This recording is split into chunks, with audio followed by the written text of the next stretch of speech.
We provide you the platform to turn your dreams into reality. Give wings to your aspirations with KR Mangalam University.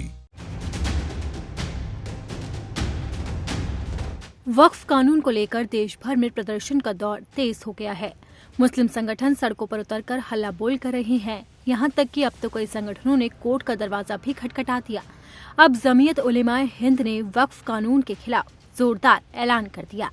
Jamiat उलेमाए Hind के अध्यक्ष मौलाना सैयद महमूद असद मदनी ने supreme court में जनहित याचिका दाखिल की है। इस मामले में मौलाना मदनी की पैरवी advocate on record Mansoor Ali Khan कर रहे हैं।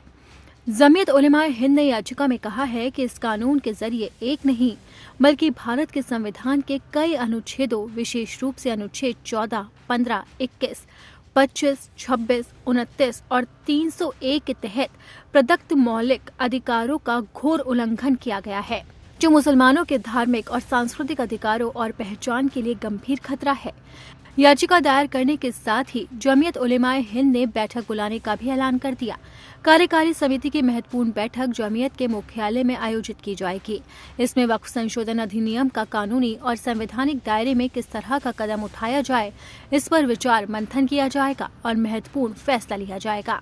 इस मीटिंग के बाद जमीयत उलेमाए हिंद के अध्यक्ष मौलाना महमूद असद मदनी ने एक प्रेस कॉन्फ्रेंस करने का भी ऐलान किया, जिसके बाद वो मीटिंग में क्या कुछ हुआ इसकी जानकारी सभी लोगों को देंगे।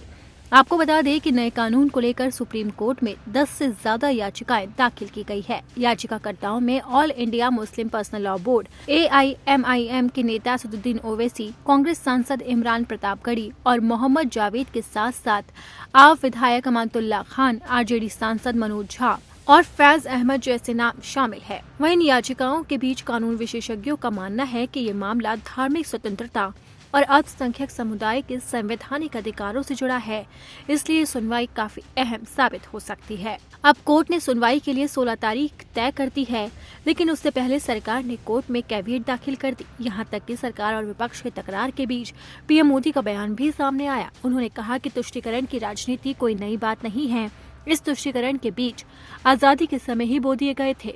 इसी के साथ ही उन्होंने कहा कि लेकिन सवाल ये है कि आम मुसलमान को क्या मिला है। इस तुष्टीकरण की राजनीति से कांग्रेस को सत्ता मिली, कुछ कट्टरपंथी नेताओं को धन मिला, लेकिन मुसलमानों को क्या मिला। अब बीजेपी वक्फ कानून को सही साबित करने में जुटी है, लेकिन सुप्रीम कोर्ट में याचिकाओं की तादाद बढ़ती जा रही है। अब देखना होगा कि इस मामले में आगे क्या कुछ होता है और कोर्ट इस मामले को लेकर क्या फैसला सुनाता है।